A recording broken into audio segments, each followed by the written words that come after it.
Bonjour. Bonjour. Pourriez-vous vous présenter, s'il vous plaît? Justine Bénin, députée de la Guadeloupe, élue dans la 2e circonscription.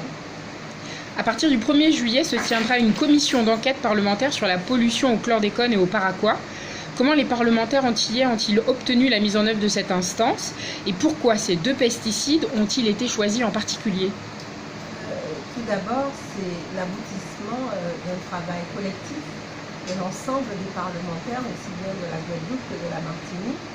Voilà un bon nombre d'années, parce que, rappelez-vous, depuis 2007, dans le cadre d'une mission parlementaire de la commission économique de l'Assemblée nationale, il y a eu une mission avec Edmond Mariette, député de la Martinique, et M. Joël Beaujean, député de la Guadeloupe, qui justement se sont interrogés sur l'utilisation, en tout cas la prolongation de l'utilisation du chlordécone sur le sol, les sols de la Guadeloupe et de la Martinique.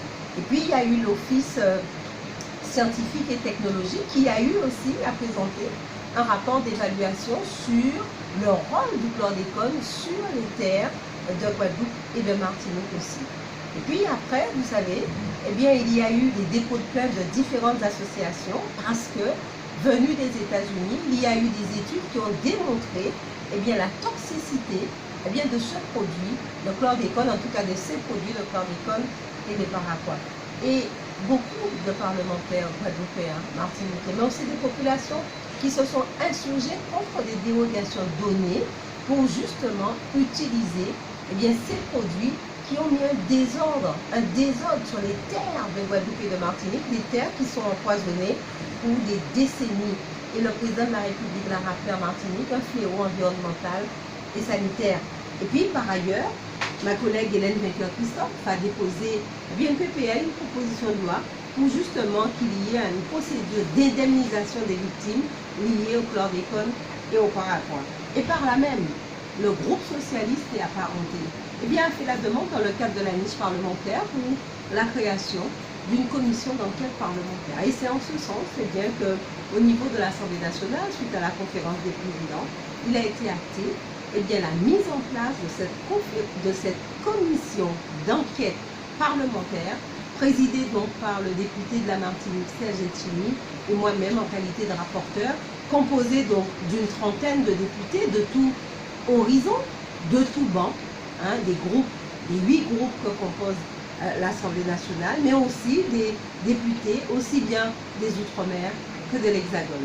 Un travail qu'on aura effectué sur 6 mois, c'est-à-dire rendu des copies en décembre. Et dès le mois de juillet, en tout cas dès demain, le 1er juillet, nous allons commencer les différentes auditions, que ce soit des institutionnels, des associations, mais l'ensemble des acteurs qui sont liés de près ou de loin, en tout cas quant au chlordécone ou au paraquat. Alors, quels sont justement les pouvoirs d'investigation d'une telle commission et à quel cahier des charges spécifique allez-vous vous atteler à répondre? Alors, 3 axes. Vous savez, premier axe, s'agissant tout d'abord la commission d'enquête, les personnes sont tenues de respecter la convocation des auditions. Les personnes vont être auditionnées sous serment et si les personnes ne répondent pas à cette convocation d'audition, les personnes peuvent être pénalisées d'une amende à hauteur de 7 500 €. C'est vous dire que cette commission d'enquête est une affaire sérieuse et il y a 3 axes. Premier axe, c'est tout d'abord l'évaluation des impacts économiques, sanitaires et environnementaux de l'utilisation du chlordécone et du paraquat comme insecticide agricole dans les territoires de Guadeloupe et de Martinique. Deuxième axe, c'est l'identification des responsabilités. Et tout à l'heure, vous m'avez parlé de la mission d'information d'Edmond Mariette et de M. Joël Beaujean.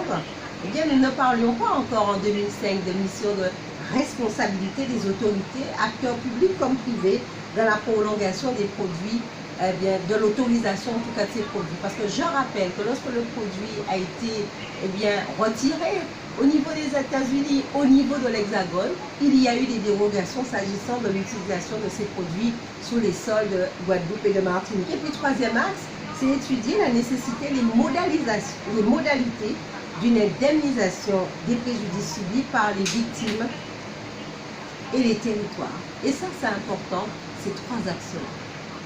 Madame la députée, vous avez été nommée rapporteure de cette commission.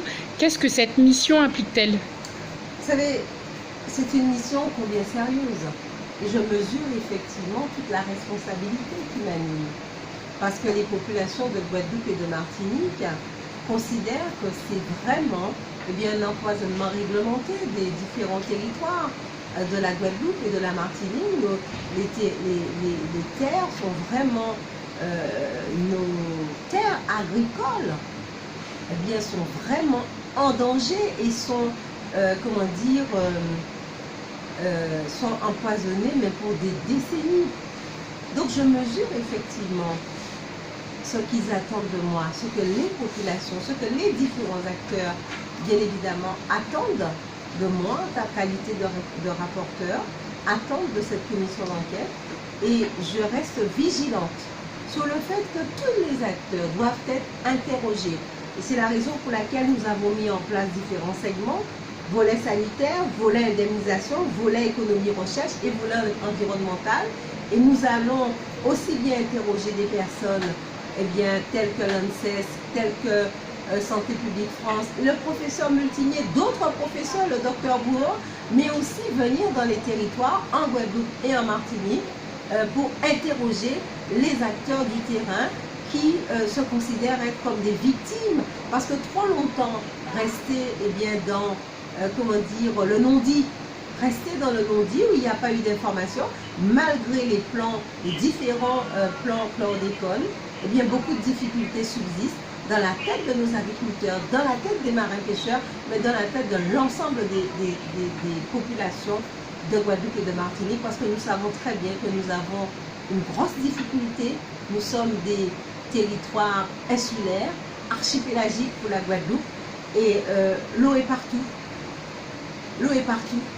Et si vous avez le chlordécone à Capesterre, vous pouvez l'avoir à Bimao, comme vous pouvez l'avoir, si vous l'avez au Marin, vous pouvez l'avoir à Ducos.